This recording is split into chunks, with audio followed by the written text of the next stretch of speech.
तो आपला साला बाय सिंटेक सिटी, आपला वेल्थ पार्टनर। माझं नाव अनुज आहे आणि तुम्ही NISM series 21A pass for सूर व्हिडिओज पाहत आहात। NISM सिरीज मधील 21A परीक्षेबद्दल आहे। PMS डिस्ट्रीब्युटर परीक्षा यासाठी आपण व्हिडिओज तयार करत आहोत आणि आपण आतापर्यंत 6 अध्याय कव्हर केले आहे।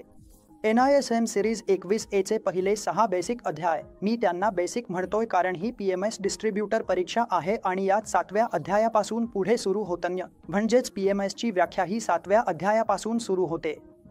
पहिले 6 अध्याय खूपच बेसिक आहेत, जसे की इक्विटीत गुंतवणूक, डेटमध्ये गुंतवणूक, फिक्स्ड इन्कम, सिक्युरिटीजमध्ये गुंतवणूक कशी केली जाते, म्युच्युअल फंड्स, डेरिव्हेटिव्हज हे काही अध्याय आहेत जे आपण खूप चांगल्या प्रकारे कव्हर केले आहे। आज आपण अध्याय क्रमांक 7 कव्हर करणार आहोत, म्हणजेच PMS म्हणजे काय, पोर्टफोलिओ मॅनेजमेंट सर्व्हिसेस म्हणजे नेमकं काय, हे देखील अध्याय क्रमांक 7 पासून सुरू होत आहे।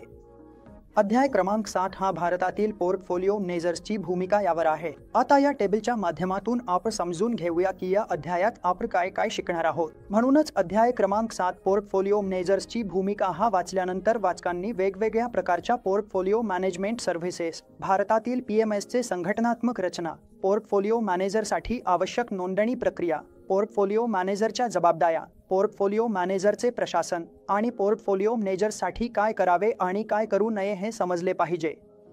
तर चला सुरू करूया निजम सिरीज 2-1 PMS डिस्ट्रीब्युटर्स परीक्षेचा अध्याय क्रमांक 7 पोर्टफोलिओ मॅनेजर्सची भूमिका। सर्वात आधी आपण भारतातील पोर्टफोलिओ मॅनेजर्सचा आढावा पाहूया। असं म्हटलं जातं की जोखीम आणि परतावा हे आर्थिक गुंतवणुकीचे 2 महत्त्वाचे निकष आहेत। जेव्हा आपण कुठलीही गुंतवणूक करतो तेव्हा तिची जोखीम पाहतो आणि तिच्या परताव्याच्या शक्यता किती आहेत हे पाहतो, आणि सामान्यतः असं दिसून आलं आहे की जास्त जोखीम तितका जास्त परतावा, म्हणजे तुम्ही जितकी जास्त जोखीम घ्याल तितके जास्त परताव्याचे शक्यता असतात। म्हणून इथे एक पोर्टफोलिओ मॅनेजर खूप महत्त्वाची भूमिका बजावतो जेव्हा क्लायंटसाठी सानुकूलित गुंतवणूक उपाय तयार करण्याचा प्रश्न येतो। एक पोर्टफोलिओ मॅनेजर तुमच्यासाठी मालमत्तांची एक टोपली निवडतो जी जोखीम कमी करण्यास मदत करते, म्हणजेच तो तुमच्यासाठी असे गुंतवणूक पर्याय निवडण्याचा प्रयत्न करेल जिथे जोखीम कमी असेल आणि परताव्याच्या शक्यता जास्त असतील। म्हणून पोर्टफोलिओ मॅनेजमेंटमध्ये मालमत्तांची एक टोपली निवडणे आणि व्यवस्थापित करणे समाविष्ट आहे, ज्या मालमत्ता जोखीम कमी करताना गुंतवणुकीवरचा परतावा जास्तीत जास्त वाढवतात। म्हणून एक पोर्टफोलिओ मॅनेजर नेहमीच हे पाहतो की तुमच्या गुंतवणुकीवर तुम्हाला जास्तीत जास्त परतावा मिळावा, आणि त्याचबरोबर तो हेही प्रयत्न करतो की त्या विशिष्ट सिक्युरिटीत तुमचा जोखीमही किमान राहावा। आता समजून घेऊया भारतात पोर्टफोलिओ मॅनेजमेंट किंवा पोर्टफोलिओ मॅनेजर्स म्हणजे काय आणि ते कसे नोंदणीकृत केले जातात। एक पोर्टफोलिओ मॅनेजर ही एक कॉर्पोरेट संस्था असते। भारतामध्ये जे पोर्टफोलिओ मॅनेजमेंट आहे, जे पोर्टफोलिओ मॅनेजर्स आहेत ते एक कॉर्पोरेट संस्था म्हणून नोंदणीकृत असतात। म्हणून भारतात ज्या कंपन्या पोर्टफोलिओ मॅनेजमेंटमध्ये आहे, जे पोर्टफोलिओ मॅनेजर्स आहेत ते सर्व एक कॉर्पोरेट संस्था आहे, ज्या एका विशिष्ट पद्धतीने क्लायंट्ससोबत करार किंवा व्यवस्था करतात की ते त्यांच्या पोर्टफोलिओचे व्यवस्थापन करतील। ते विवेकाधीन पोर्टफोलिओ व्यवस्थापक असू शकतात आणि विवेकाधीन नसलेले देखील असू शकतात। दोन्ही प्रकार आपण पुढे या अध्यायात शिकणार आहोत। पोर्टफोलिओ मॅनेजर्सना काय आहे ते रजिस्टर आणि रेग्युलेट केले जाते 2020च्या रेग्युलेशन्स ॲक्ट अंतर्गत। त्यामुळे भारतातील सर्व पोर्टफोलिओ मॅनेजर्स हे रजिस्टर्ड असतात आणि रेग्युलेटेड देखील असतात सेबी रेग्युलेशन्स 2020 अंतर्गत, आणि सेबीच्या मार्गदर्शक सूचनांनुसार पोर्टफोलिओ मॅनेजमेंट सर्व्हिसेस फक्त आणि फक्त सेबी रजिस्टर्ड संस्थांकडूनच ऑफर केल्या जातात। म्हणजेच जो कोणताही पोर्टफोलिओ मॅनेजर सेबीकडे पोर्टफोलिओ मॅनेजर म्हणून नोंदणीकृत आहे तोच PMSच्या सेवा देऊ शकतो। PMS पोर्टफोलिओ मॅनेजमेंटमध्ये येऊ शकतो किंवा पोर्टफोलिओ मॅनेज करू शकतो।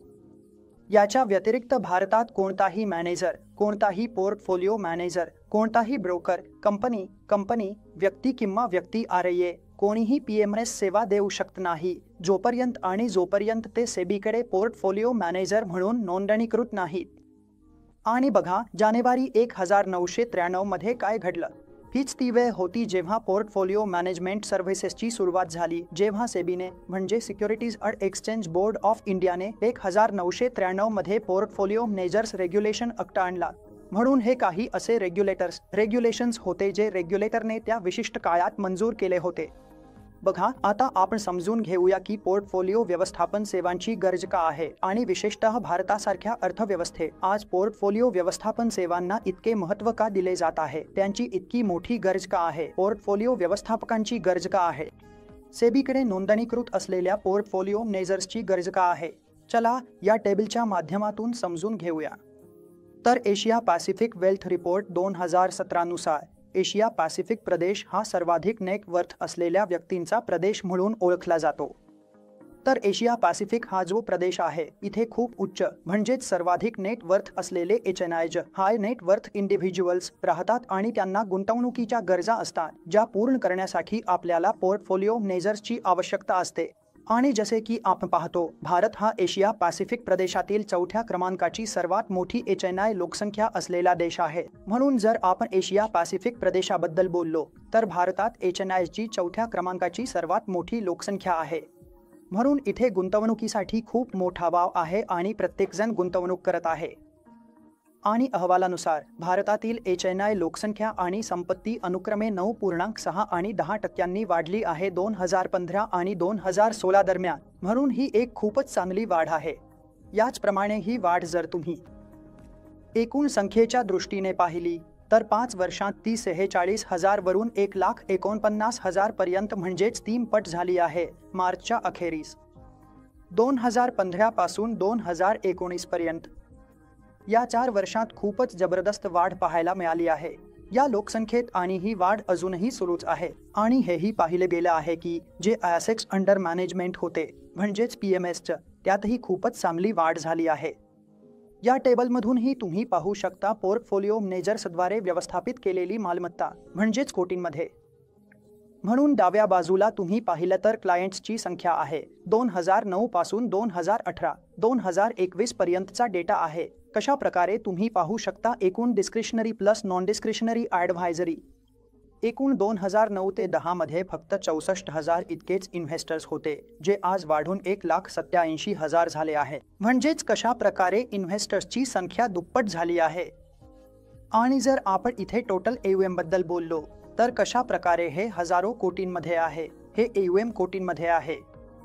2011 ते 12 मध्ये जे AUM 5,16,000 कोटी होते ते 2020 ते 21 पर्यंत 20 लाख कोटींपेक्षा जास्त झाले आहे. आता आपण भारतातील पोर्टफोलिओ मॅनेजमेंट सर्व्हिसेसच्या प्रकारांबद्दल बोलूया. पहा, पुरवठादारांच्या आधारावर PMSचे वर्गीकरण करता येते. एसेट मॅनेजमेंट कंपन्यांकडून PMS, ब्रोकरेज हाऊसकडून PMS आणि बुटीक व स्वतंत्र PMS हाऊस. जे बुटीक PMS आहे ते देखील 3 प्रकारे PMS मध्ये येतात इथे आणि त्यांचे पुढे वर्गीकरण प्रोडक्ट्सच्या आधारावरही केले जाऊ शकते. आता कोणते प्रोडक्ट्स कोणते PMS असू शकतात, कोणते प्रोडक्ट्स इथे PMS मध्ये असू शकतात. इक्विटीवर आधारित PMS असू शकतात, फिक्स्ड इन्कमवर आधारित PMS असू शकतात, कमोडिटीवर आधारित PMS असू शकतात, म्युच्युअल फंड्सचे PMS असू शकतात आणि मल्टी ॲसेटवर आधारित PMS असू शकतात.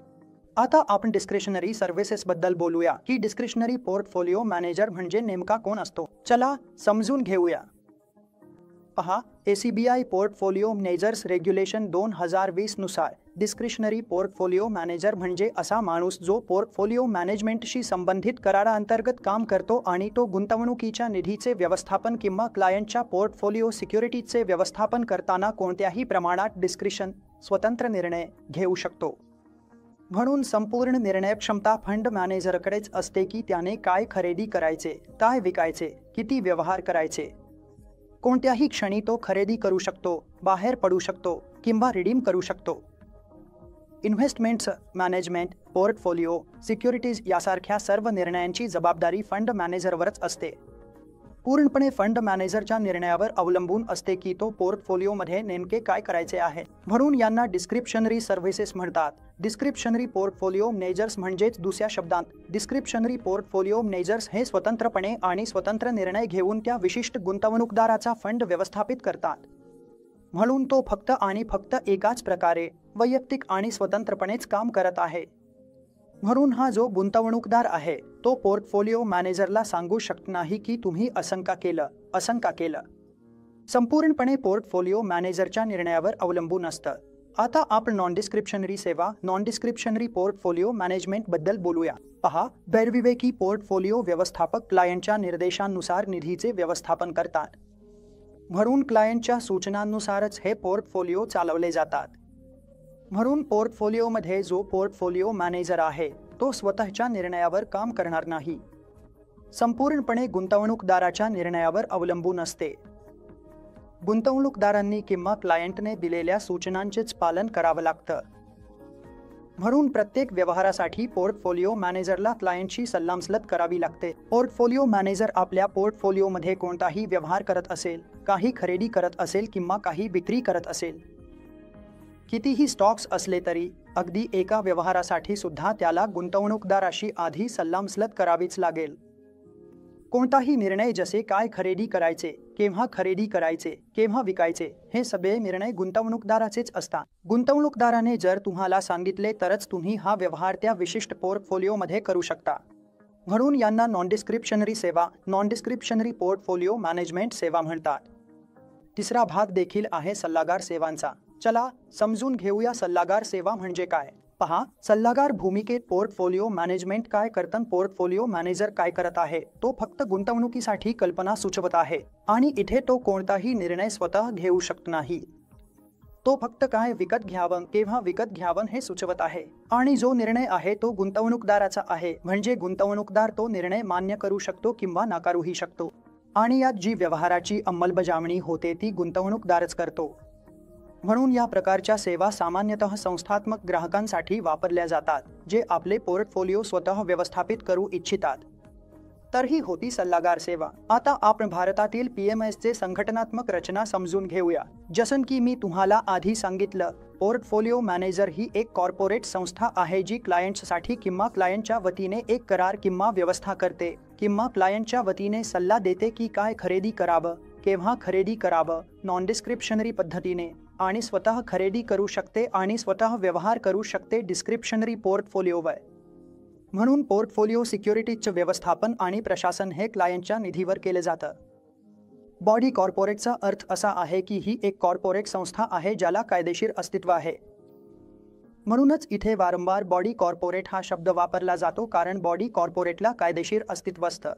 आता आपण बॉडी कॉर्पोरेट पाहूया. कॉर्पोरेशनमध्ये भारताबाहेर नोंदणीकृत कंपनीचा समावेश होतो, पण यात समाविष्ट होत नाही. आता आपण या टेबलच्या माध्यमातून समजून घेऊया की बॉडी कॉर्पोरेटमध्ये नेमकं काय काय येतं. बॉडी कॉर्पोरेट आणि कॉर्पोरेशनमध्ये भारताबाहेर नोंदणीकृत कंपनीचा समावेश होतो, पण यात समाविष्ट होत नाही. आता या टेबलच्या माध्यमातून समजून घेऊया की हे बॉडी कॉर्पोरेट यात समाविष्ट केले जाणार नाही. तुम्ही PMS सह हे करू शकत नाही. कोणत्याही सहकारी सोसायटी कायद्यांतर्गत नोंदणीकृत सहकारी सोसायटी आणि इतर कोणतीही बॉडी कॉर्पोरेट जी केंद्र सरकारने अधिसूचनेद्वारे या संदर्भात निर्दिष्ट केली असेल. सोप्या भाषेत सांगायचं झालं तर बॉडी कॉर्पोरेटमध्ये समावेश होतो.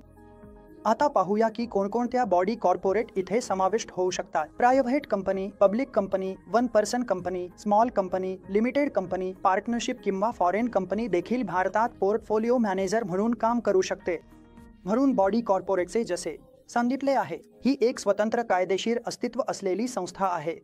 ही संस्था तिला स्थापन करणाऱ्या व्यक्तींपेक्षा वेगळा, पूर्णपणे वेगळा कायदेशीर दर्जा मिळवते, तिच्या सदस्यांपेक्षा वेगळा.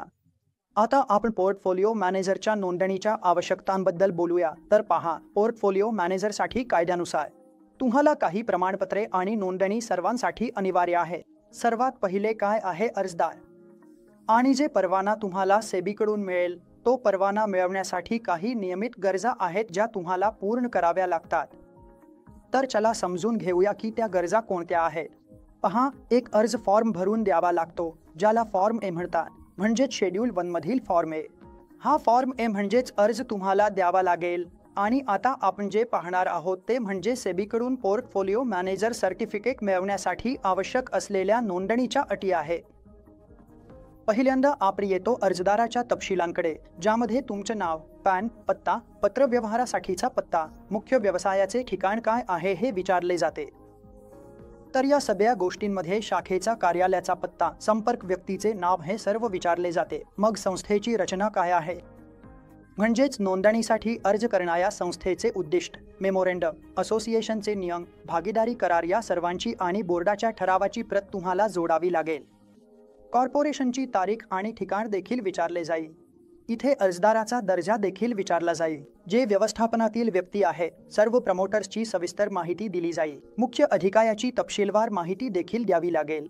या सर्व गोष्टी यात असतील तुमचा इन्फ्रास्ट्रक्चर, उपलब्ध सुविधा, मुख्य व्यवसायाचे ठिकाण कुठे आहे, ऑफिस स्पेस किती आहे, उपकरणे, फर्निचर, कम्युनिकेशन सुविधा, डेटा प्रोसेसिंग, संगणक सुविधा, या सर्व गोष्टी तुम्हाला दाखवाव्या लागतील. 3 वर्षांसाठीचा व्यवसायाचा आराखडा यात दाखवावा लागेल. तुमचा इतिहास, मुख्य घडामोडी आणि सध्याच्या क्रियाकलाप काय आहे. एक प्रस्तावित व्यवसाय आराखडा तुम्हाला दाखवावा लागेल आणि साधनेही दाखवावी लागतील. हे तुम्ही कोणत्या प्रकारे साध्य करू शकता आणि अंदाजित नफा देखील दाखवावा लागेल. पुढील 3 वर्षांसाठी तुमचे कोणते टार्गेट नफा आहेत हे कसे असतील.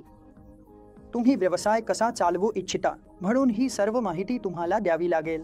आता येते आर्थिक माहिती, जी खूपच महत्त्वाची आहे. या विषयावर प्रश्न विचारला जाऊ शकतो. तुमच्याकडे भांडवली रचना विचारली जाईल. भरलेले भांडवल म्हणजे चालू वर्षाच्या आधीच्या वर्षासाठी, चालू वर्षाच्या आधीच्या वर्षासाठी मुक्त राखीव निधी. तुमच्याकडे किती फ्री रिझर्व्हज आहे. अर्जदाराची निव्वळ संपत्ती विचारली जाईल.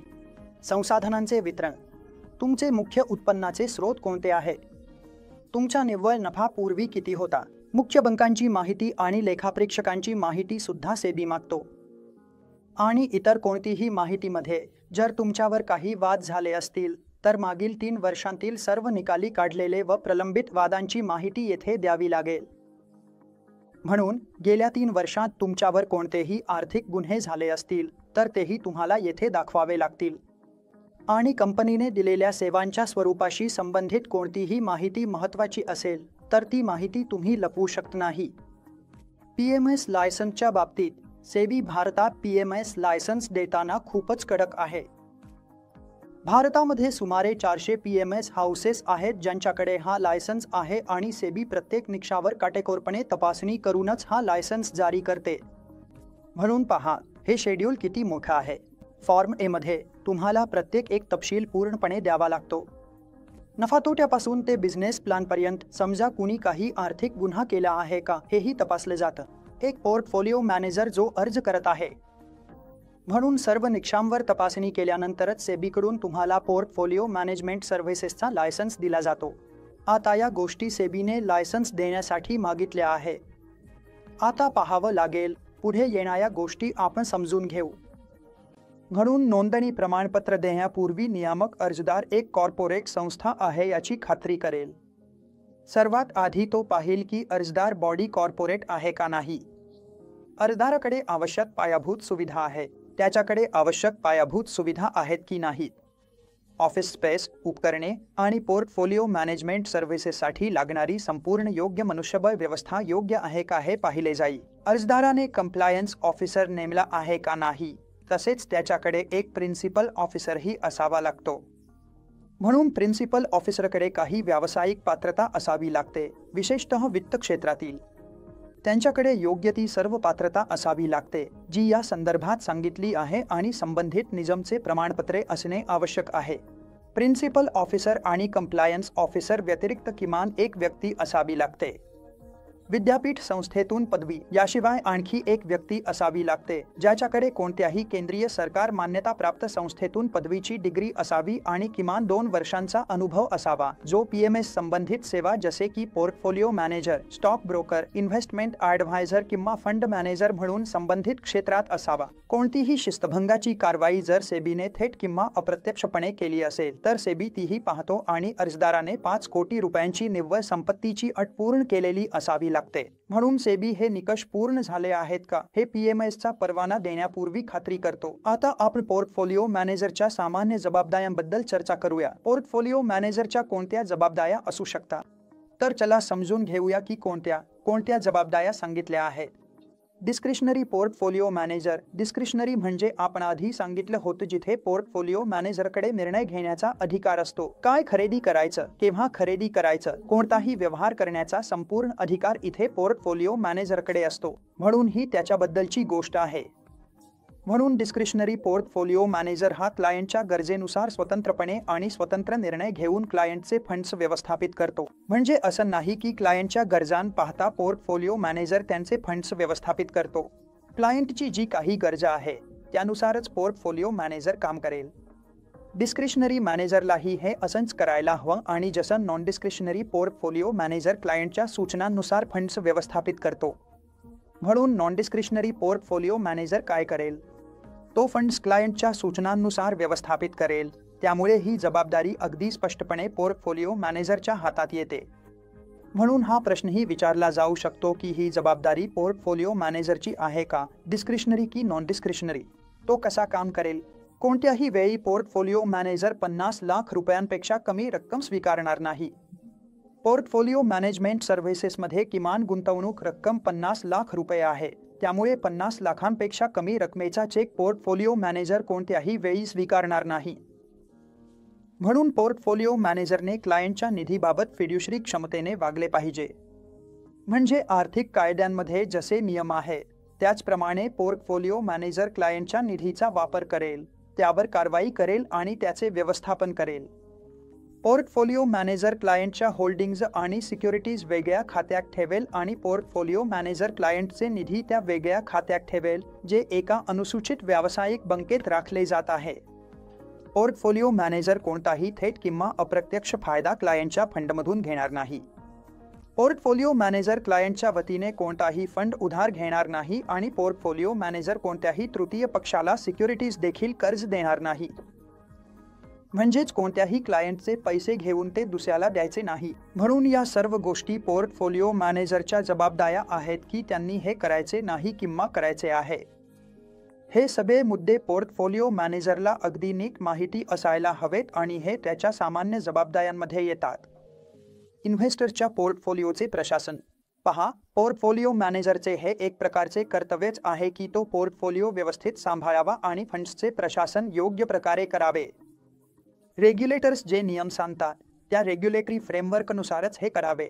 जे सेबीने सांगितले आहे त्याचप्रमाणे फंड्स डिप्लॉय करावे. 2 लोकप्रिय एक्झिक्युशन मॉडेल्स आहेत. एक्झिक्युशनचे 2 लोकप्रिय मॉडेल्स आहेत. पहिला आहे पूल एक्झिक्युशन. त्यामध्ये सर्व क्लायंट्ससाठी एकत्रितपणे ट्रेडिंग केली जाते. म्हणजे एकाच वेळी सर्व क्लायंट्ससाठी ट्रेडिंग होते आणि नंतर प्रत्येक क्लायंटच्या डीमॅटमध्ये त्यांच्या सिक्युरिटीज अलोकेट केल्या जातात. म्हणजेच मोठ्या प्रमाणात सिक्युरिटीज घेतल्या आणि मग त्या वेगवेगळ्या क्लायंट्सना वाटून दिल्या. आणि दुसरा भाग असा आहे की ट्रेडिंग प्रत्येक क्लायंटच्या नावाने स्वतंत्रपणे केली जाते. म्हणजे प्रत्येकासाठी वेगवेगळ्या ट्रेडिंग केल्या जातात. म्हणून हेच आहेत इन्व्हेस्टर्स पोर्टफोलिओचे प्रशासन. आता आपण बोलूया अशा परिस्थितींबद्दल ज्या प्रीमॅच्युअर फंड्स विड्रॉलकडे नेतात. पहा, कधी कधी असं होऊ शकतं की क्लायंट्स मॅच्युरिटी पूर्वीच किंवा कराराच्या आधीच आपले पैसे काढण्याचा प्रयत्न करतात. म्हणून करारानुसार क्लायंट आणि पोर्टफोलिओ मॅनेजर यांच्यात जो काही करार आहे क्लायंटने त्यानुसारच वागायला हवं, त्या कराराच्या अटींनुसारच. आणि हा जो करार पोर्टफोलिओ मॅनेजर आणि क्लायंट यांच्यात होईल त्यामध्ये निधी लवकर काढण्याच्या अटींचाही समावेश असावा. म्हणून गुंतवणुकीच्या वेळी गुंतवणूकदार जोही करार साईन करेल त्यावर अगदी स्पष्टपणे लिहिलं असेल की निधी लवकर काढल्यास तुम्हाला कोणती दंड किंवा शुल्क लागेल. कोणताही पोर्टफोलिओ मॅनेजर आपल्या क्लायंटच्या गुंतवणुकीवर लॉक इन लावू शकत नाही. म्हणून कोणताही पोर्टफोलिओ मॅनेजर अजिबात असं काही लादू शकत नाही. कोणताही पोर्टफोलिओ मॅनेजर असं म्हणूच शकत नाही की तुम्ही तुमचे पैसे काढू शकत नाही. आणि फेब्रुवारी 13, 2020 रोजीच्या PMS सर्क्युलरनुसार जे पोर्टफोलिओ क्लायंट्स आहेत ते आपला पोर्टफोलिओ रिडीम करू शकतात आणि एक्झिट लोड खालीलप्रमाणे आकारला जाईल. म्हणून या टेबलद्वारे हे सांगितले आहे की गुंतवणुकीच्या पहिल्या वर्षात जास्तीत जास्त 3% रक्कम रिडीम केल्यावर शुल्क लागेल. म्हणजे जर तुम्ही 1 वर्षाच्या आत पैसे काढले तर 3% शुल्क लागेल, दुसऱ्या वर्षी काढले तर 2% लागेल, तिसऱ्या वर्षी काढले तर 1% लागेल आणि गुंतवणुकीच्या 3ऱ्या वर्षानंतर कोणतेही एक्झिट लोड लागणार नाही. तर हे अगदी स्पष्टपणे NSM मध्ये लिहिलेले आहे. आता पाहूया दुसरे डोंट्स पोर्टफोलिओ मॅनेजरसाठी काय करावे आणि काय करू नये. आपल्या समोर एक दूरची टेबल आली आहे ज्यात पोर्टफोलिओ मॅनेजरने काय करावे हे सांगितले आहे. मॅनेजरने सर्वात आधी जे स्टेप्स सांगितले आहेत ते म्हणजे शेल टेक अडिक्वेट स्टेप्स. कोणतीही तक्रार येते इन्व्हेस्टरची. तक्रार मिळाल्यापासून 1 महिन्याच्या आत आणि सेबीला नंबरची माहिती द्या. कोणत्याही इन्व्हेस्टरची कोणत्याही प्रकारची तक्रार असेल ती 1 महिन्याच्या आत सोडवून द्यावी लागेल आणि सर्व डेटा सेबीला पाठवावा लागेल. पोर्टफोलिओ मॅनेजर नेहमीच कोड ऑफ कॉन्डक्टचे पालन करेल आणि त्या कोड ऑफ कॉन्डक्ट शिवाय तो कोणतीही गोष्ट करू शकत नाही. पोर्टफोलिओ मॅनेजरने जे काही करायचे आहे ते आपल्या कोड ऑफ कॉन्डक्टच्या मर्यादेत राहूनच करावे लागते. तिसरे म्हणजे पोर्टफोलिओ मॅनेजर क्लायंटच्या होल्डिंग्ज आणि सिक्युरिटीज वेगळ्या खात्यात ठेवतो. पोर्टफोलिओ मॅनेजरसाठी हे खूपच आवश्यक आहे की सर्व क्लायंट्सच्या होल्डिंग्ज वेगळ्या खात्यात ठेवाव्यात. म्हणजेच एकाच मागणी खात्यात किंवा कोणत्याही एका खात्यात सर्व क्लायंट्सच्या होल्डिंग्ज वेगवेगळ्या खात्यांमध्ये असतील. हे आपण आधीही पाहिले होते की पोर्टफोलिओ मॅनेजर क्लायंट्सचे फंड्स वेगळ्या खात्यात ठेवेल. हे खाते एका शेड्यूल्ड कमर्शियल बँकेद्वारे मेंटेन केले जाईल आणि पोर्टफोलिओ मॅनेजर फक्त त्या सिक्युरिटीजमध्येच व्यवहार करेल ज्या मर्यादांमध्ये येतात. या मर्यादांमध्ये आणि भारतीय रिझर्व्ह बँकेच्या तरतुदींनुसारच व्यवहार केला जाईल. आणि पोर्टफोलिओ मॅनेजर प्रत्येक क्लायंटचा फंड वेगळा ठेवेल आणि पोर्टफोलिओमधील सिक्युरिटीजही स्वतःच्या खात्यापासून वेगळ्या ठेवेल. म्हणजेच त्याचे स्वतःचे फंड्स वेगळे ठेवेल आणि क्लायंट्सचे फंड्स वेगळे ठेवेल. तसेच क्लायंट्सच्या फंड्स आणि सिक्युरिटीजच्या सुरक्षिततेसाठी तोच जबाबदार असेल. आता आपण डोंट्स म्हणजे काय करू नये याबद्दल बोलूया. पोर्टफोलिओ मॅनेजमेंटला काय करू नये? पोर्टफोलिओ मॅनेजरने काय करू नये? पोर्टफोलिओ मॅनेजर कोणताही थेट किंवा अप्रत्यक्ष फायदा घेऊ नये. क्लायंटचे फंड्स किंवा सिक्युरिटी जे तुमच्याकडे व्यवस्थापनासाठी आले आहे त्याचा वापर तुम्ही पुढे कुणाला कर्ज देण्यासाठी करू नये. पोर्टफोलिओ व्यवस्थापकाला प्रत्यक्ष किंवा अप्रत्यक्ष फायदा देणारी कोणतीही कृती करत आहेत का? असं करू नये. पोर्टफोलिओ मॅनेजर क्लायंटच्या वतीने फंड्स किंवा सिक्युरिटीज उधार घेऊ शकत नाही. पोर्टफोलिओ मॅनेजर क्लायंटच्या वतीने कोणतेही फंड उधार घेऊ शकत नाही आणि पोर्टफोलिओ मॅनेजर सिक्युरिटीज देखील उधार देऊ शकत नाही. पोर्टफोलिओ मॅनेजर कोणत्याही सिक्युरिटीज किंवा फंड्स तिसऱ्या पक्षाला उधार देऊ शकत नाही. सेबी पोर्टफोलिओ मॅनेजर रेग्युलेशन्समध्ये जसे तरतूद केले आहे त्या व्यतिरिक्त आणि पोर्टफोलिओ मॅनेजरकडून स्वीकारलेली रक्कम किंवा सिक्युरिटीज केवळ कराराच्या अटींनुसारच गुंतवली किंवा व्यवस्थापित केली जाऊ शकतात. जे काही अटी आहेत कराराच्या किंवा पोर्टफोलिओ मॅनेजरच्या क्लायंट्ससोबत असलेल्या पोर्टफोलिओ मॅनेजमेंटच्या अटी जे काही करार आहे त्याच्या चौकटीत राहून पोर्टफोलिओ मॅनेजर काम करेल. त्याच्या पलीकडे पोर्टफोलिओ मॅनेजर काम करू शकत नाही. पोर्टफोलिओ मॅनेजरने कधीही लिव्हरेज घ्यायचा नाही. तो लिव्हरेजर पोझिशन घेऊ शकत नाही. असं नाही की लाखाच्या बदल्यात 5 रुपये लाखांची पोझिशन घेतली किंवा डेरिव्हेटिव्हजमध्ये खूप जास्त ट्रेडिंग केलं. असं त्याने अजिबात करू नये. आणि जर पोर्टफोलिओ मॅनेजर म्युच्युअल फंड्सच्या डायरेक्ट युनिटमध्ये गुंतवणूक करत असेल तर तिथे तो क्लायंटकडून डिस्ट्रीब्युशनशी संबंधित कोणतीही फी आकारणार नाही. आणि एक पोर्टफोलिओ मॅनेजर या फंड्समध्ये गुंतवणूक करेल हे फक्त त्या पोर्टफोलिओ मॅनेजमेंट ॲडमिनिस्ट्रेशनमध्येच जे इतर पोर्टफोलिओ मॅनेजरकडून केले जाते. म्हणजे त्याने दुसऱ्या PMS मध्ये पैसे टाकू नयेत आणि पोर्टफोलिओ मॅनेजर क्लायंट्सच्या फंडाचा वापर स्वतःच्या मनाने करणार नाही. कशाच्या आधारावर? म्हणजे इतर कोणत्या तरी संस्थेच्या सल्ल्यावर. कोणीतरी दुसऱ्याने सल्ला दिला म्हणून तुम्ही असं केलं असं अजिबात करता येणार नाही. तुम्हाला कराराच्या चौकटीतच काम करावं लागेल. तर हे काही डोंट्स होते जे फंड मॅनेजरने पाळावे लागतील. आता आपण कस्टोडियनच्या नियुक्तीबद्दल बोलूया. पोर्टफोलिओ मॅनेजर्स वगळता जे फक्त सल्लागार सेवा देतात म्हणजेच डायरेक्टरी सेवा, ज्या सेवा पोर्टफोलिओ मॅनेजर देतात.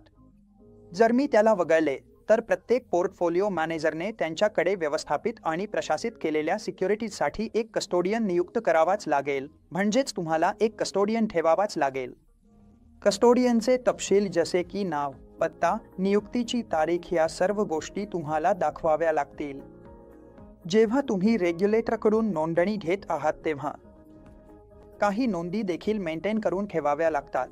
कोणकोणत्या नोंदी आहेत ते समजून घेऊया की कोणकोणत्या नोंदी मेंटेन ठेवाव्या लागतील.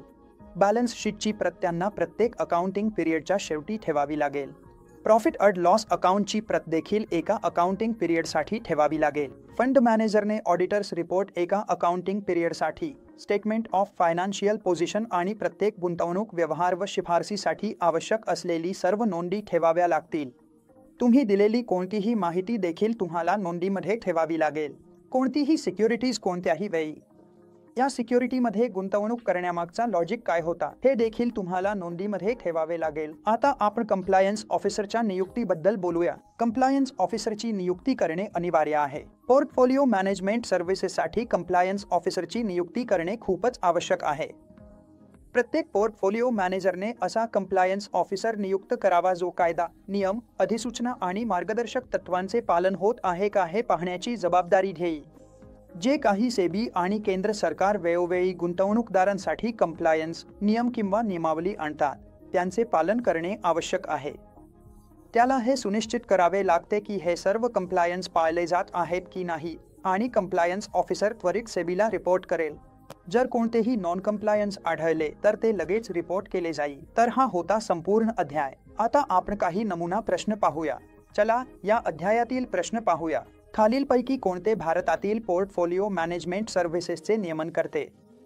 आपण अगदी स्पष्टपणे पाहिले की SEBI portfolio manager regulations act 2020 हे नियमन करते. भारतामध्ये पोर्टफोलिओ मॅनेजर म्हणून सेवा देण्यासाठी म्हणून प्रश्नांमध्ये 1993, 99 आणि 2000 पर्याय आहे, पण आपल्याला फक्त सेबी पोर्टफोलिओ मॅनेजर रेग्युलेशन्स 2020 निवडायचे आहे. जेव्हा रेग्युलेशन्सचा विषय येतो आणि भारतातील PMS कोण रेग्युलेट करतो, सोपा उत्तर आहे सेबी पोर्टफोलिओ मॅनेजर सिक्युरिटीज 2020. हे काय म्हणजे पोर्टफोलिओ मॅनेजर ग्राहकास साठी कोणत्या प्रकारच्या सिक्युरिटीज आणि परवानगी असलेल्या साधनांमध्ये गुंतवणूक करू शकतो याचा विस्तृत आराखडा आहे, ज्यामध्ये ग्राहक आणि सिक्युरिटीशी संबंधित विशिष्ट घटकांचा विचार केला जातो. तर हे नेमकं काय? इन्व्हेस्टमेंट अप्रोच आहे, इन्व्हेस्टमेंट स्टेटमेंट आहे, इन्व्हेस्टमेंट ऑब्जेक्टिव्ह आहे, इन्व्हेस्टमेंट प्रोफाइल आहे. तर हे उत्तर आहे इन्व्हेस्टमेंट अप्रोच. इन्व्हेस्टमेंट अप्रोच म्हणजे काय? मुळात हा आउटलाईन आहे सिक्युरिटीजच्या प्रकारांचा आणि परवानगी असलेल्या इन्स्ट्रुमेंट्सचा जे पोर्टफोलिओमध्ये असतात. पोर्टफोलिओ मॅनेजर आपल्या क्लायंटसाठी कोणत्या प्रकारच्या सिक्युरिटीत गुंतवणूक करत आहे, कोणकोणत्या इन्स्ट्रुमेंट्समध्ये गुंतवणूक करत आहे, हे सगळं गुंतवणुकीच्या दृष्टिकोनात येतं. एक गोष्ट वगळता डेटसाठी प्रत्येक पोर्टफोलिओ मॅनेजरने आपल्या पोर्टफोलिओसाठी एक कस्टोडियन नियुक्त करणे आवश्यक आहे. म्हणून मी तुम्हाला अगदी स्पष्टपणे सांगितलं होतं की सल्लागार सेवांव्यतिरिक्त सर्व पोर्टफोलिओ मॅनेजरसाठी कस्टोडियन नियुक्त करणे हे अनिवार्य आहे. म्हणून सल्लागार सेवा वगळता डिस्क्रिशनरी आणि नॉन डिस्क्रिशनरी सर्व पोर्टफोलिओ मॅनेजर्ससाठी कस्टोडियन नियुक्त करणे अनिवार्य आहे. पोर्टफोलिओ मॅनेजर्स रेग्युलेशन ॲक्ट 2020 अंतर्गत नोंदणी प्रमाणपत्रासाठी अटी आवश्यक आहेत. अर्जदार कॉर्पोरेट संस्था आहे, अर्जदाराकडे पायाभूत सुविधा, कार्यालयीन जागा, उपकरणे, मनुष्यबळ आहे, त्यामुळे पोर्टफोलिओ मॅनेजरची कार्ये पार पाडता येतील. अर्जदाराने कंप्लायन्स अधिकारी नेमला आहे आणि D वरील सर्व अटी पूर्ण केल्या आहेत. तर आपण पाहिलं की पोर्टफोलिओ रेग्युलेशन्स ॲक्ट 2020 अंतर्गत सेबीकडून नोंदणी प्रमाणपत्र मिळवण्यासाठी कोणत्या अटी आहेत. यामध्ये अर्जदार हा देखील एक कॉर्पोरेट संस्था असणे आवश्यक आहे. आवश्यक पायाभूत सुविधा, कार्यालयाची जागा, उपकरणे सर्व काही असणे आवश्यक आहे आणि अर्जदाराने एक कंप्लायन्स अधिकारी नेमणे बंधनकारक आहे. म्हणून उत्तर आहे D वरील सर्व. 5वा प्रश्न. डॅश पोर्टफोलिओ मॅनेजर हा फंड क्लायंटच्या सूचनांनुसार व्यवस्थापित करतो. खूपच स्पष्टपणे आपण विचारले की क्लायंटच्या सूचनांनुसार क्लायंटच्या सूचनांचे पालन करणारा म्हणजे नॉन डिस्क्रिशनरी पोर्टफोलिओ मॅनेजर. डिस्क्रिशनरीच्या बाबतीत पोर्टफोलिओ मॅनेजमेंटचे पूर्ण अधिकार फंड मॅनेजरकडे असतात. नॉन डिस्क्रिशनच्या बाबतीत पोर्टफोलिओ मॅनेजर फंड क्लायंटच्या सूचनांनुसारच व्यवस्थापित करतो. म्हणून मित्रांनो, हेच होतं या अध्यायातून. मला आशा आहे की तुम्हाला हा अध्याय समजला असेल आणि जर तुम्हाला व्हिडिओ आवडला असेल तर कृपया या व्हिडिओला लाईक करा, चॅनलला सबस्क्राईब करा आणि निजम सिरीज 21A चे उर्वरित पहिले 6 अध्याय पाहण्यासाठी आमच्या प्लेलिस्टमध्ये जाऊ शकता. खूप खूप धन्यवाद.